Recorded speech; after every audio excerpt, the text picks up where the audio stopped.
A piece of advice for young creatives: chase your passion. Chase your passion, because the things that interest you will be the things that sustain you. Whether in feast and famine, you have to be interested in it, right? Yeah. Especially in famine, when your work isn't selling, or when you're struggling to find clients, or you're struggling to just be inspired. You really need to do the things that genuinely interest you. And if that involves changing your world, or like introducing yourself to new people, I think that you have to do all those things in order to situate yourself for success. And what's one dream project, if you didn't have to worry about budget or statistics or whatever, that you could do? Right now, it would be branding the New York Knicks. Oh. Shout out to the Knicks. Shout out to Jalen Brunson. Shout out to OG Anunoby, actually, Yeah. for his incredible tip-off and basically the savior of Game 4 in the NBA Finals as of this recording. But yeah, it will be something involving the Knicks. I do love the Knicks. And let's say, also, I would actually love to rebrand New Jersey. Rebrand New Jersey and work with Governor Mikey Sherrill on something to create New Jersey as a space for tourists and tourism. Oh, I love that. That's Yeah. so dope. Okay. How does it feel for you knowing that in 20 years from now, 10 years from now, you're part of World Cup history in terms of FIFA? What do you hope for somebody like a young kid that finds your poster 20 years from now that they take away from it? Wow. I think about the favorite World Cup posters that I loved. There's a favorite World Cup poster that I have of a designer, Lance. It was for Mexico. It was in the 60s. And I just love the boldness of the branding. And I think about that poster a lot because it's eternal. When you look at it, it could work today. That's just how bold and graphic it is, and how successful the design sensibility is. So when I think about my poster, and also, I still lose my mind a little bit thinking that my poster sits on the same shelf as World Cup posters throughout time, because Yeah. so many great artists have been a part of this tradition. So to be a part of the tradition alone is incredible. Yeah. But in 20 years, when Google, or the whatever we have in 20 years that replaces Google, I think Google will still probably be around. When you look up World Cup and the year, the first thing that shows up is a poster. So I hope that when people think about 2026, my poster shows up, obviously. I hope that. But also I hope that the next artist that works on the World Cup for 2030, they're looking for inspiration.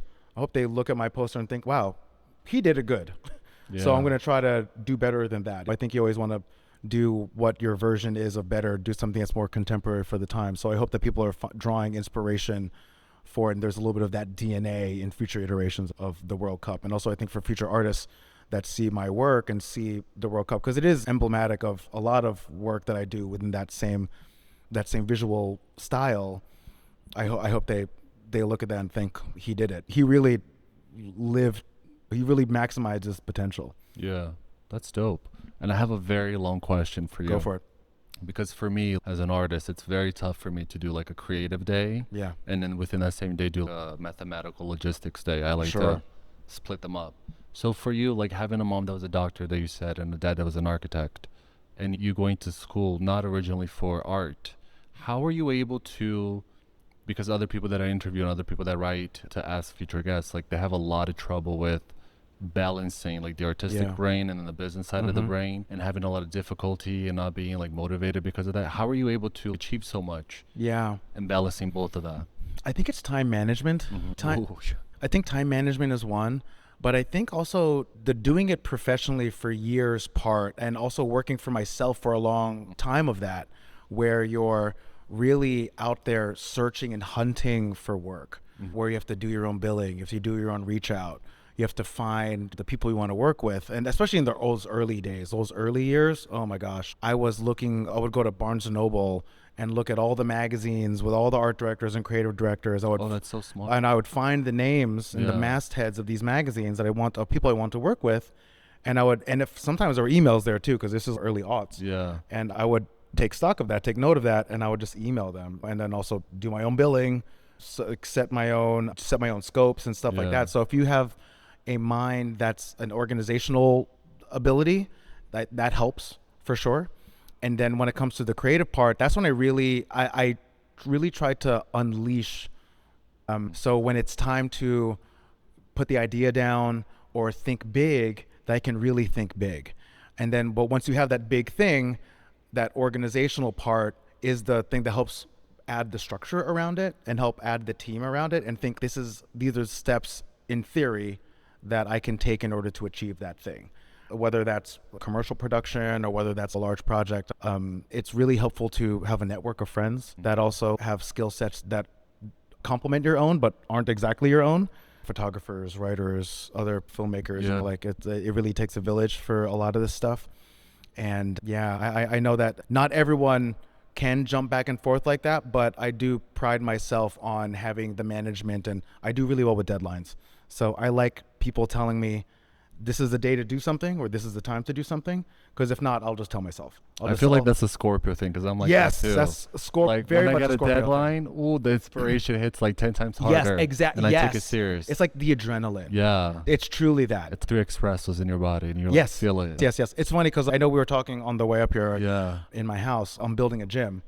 And I just decided, because I had a whole lot of boxes and storage, and I moved all that stuff into another area. And over the past week, I've just been every day getting new pieces and then just building things at night, like building benches, building stands. Oh, wow. I'm really excited. I'm getting a squat rack delivered on Monday. I'm gonna build a squat rack. So that's that's where my head goes. I'm like, if I have to fill the time with something, because otherwise I kind of go a little stir crazy. You get antsy, right? I get very antsy. I'm always like doing something. Yes.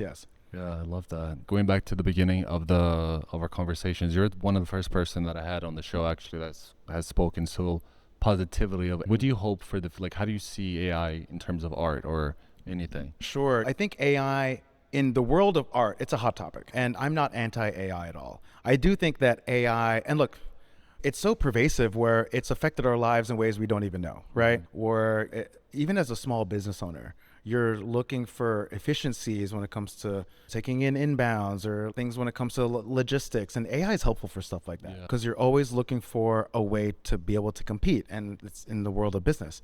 I think when it comes to art, I think you have to create your own standard for where you're willing to go, where you're not willing to go. For me, when it comes to something like the FIFA poster, or my work that is my bold, illustrative style, that I have a hard line where I don't use AI for that at all, right? Because I want to give that work as much of the craft and attention and also credibility that I spent years honing, right? So I just have a hard line on that. And I think that's helped me. And I think people appreciate that, especially some of the other artists that I talk to, and even my students, they appreciate that. But when it comes to things like, oh my gosh, like anything like created digitally or anything like in the larger creative world, I think you just have to say, like, are you willing or not willing to incorporate a tool into your world? The reality is that AI is not going to go away. And also every machine, every piece of technology, software and hardware is going to incorporate it in some form or fashion. Right. Where if it's not generative AI, where it's, creating imagery or, words and storytelling wholesale, it's you're at least using it it's like assistive AI, like something as simple as like in Photoshop. I don't know if you use Photoshop a lot, but in Photoshop, if you ever wanted to, clip out a person in a photo, only 2 years ago, you would have to clip every dot around a person. But then now there's a tool called Object Select where you can select an entire person and it clips out the entire person for you. Just click once. Saves time. So much time. That is AI. So are we saying is that there a hard line at that? That's absurd, right? So I think every individual artist, filmmaker, storyteller, I think they just have to have that honest conversation with themselves of, if not now, when? And if never, then how am I going to compete? And I think that's the real existential question. I don't think it destroys creativity. I think it can assist creativity within reason. I do think that the market or the people receiving creativity, so receiving art, and art in the form of any medium, right? I think we receive it differently once we know it's AI. So that's the challenge. Will AI ever create a film that the human does not recognize as AI, that feels the full emotional existential experience of that? Does it help the human experience? I think that's a precipice that may never happen, right? And I hesitate to even say never. Yeah. But let's say it happens, then that's an interesting road that we'll have to cross. I bet within the next 5 years, there's going to be someone that does the AI rug pull on us, where they put out, here, look at this thing I did, by the way, and we all like, oh my God, we love it. By the way, it was all AI. Ha, fooled you. That's definitely going to happen at some point. Yeah, for sure. And then we're all going to have to reckon with, do we like it now or do we not like it? What's our thoughts? No, because sometimes I see these little videos on social media. Some of them are so realistic. Some of them are so realistic. But yeah. then some of them, if you use AI, you can tell by the edges and Yes, certain yes, glitches exactly, yeah. that it's AI. But I always joke with my friends. I'm like, when it's a really good AI video, I'm like, I'm getting scammed when I'm old because this looks really. Because I'm like, what? This is AI. This is so realistic. You Yeah, know? exactly. But I think as long as people tell, I think, in my opinion, I think if you're upfront and you tell people that Yeah. you use for such product, Yeah. then I think it's business, it's competitive. Yes, But I think absolutely. to hide it and replace, let's say, like, an actual talent with AI and not tell the audience, so I think that's, I think that's ethically wrong. yeah, definitely. Yeah. And the way we receive AI now is mostly through this. Yeah. It's mostly through our phone. Yeah. So what happens when we're receiving AI in a physical structure in front of us? Yeah. What happens then? I don't know.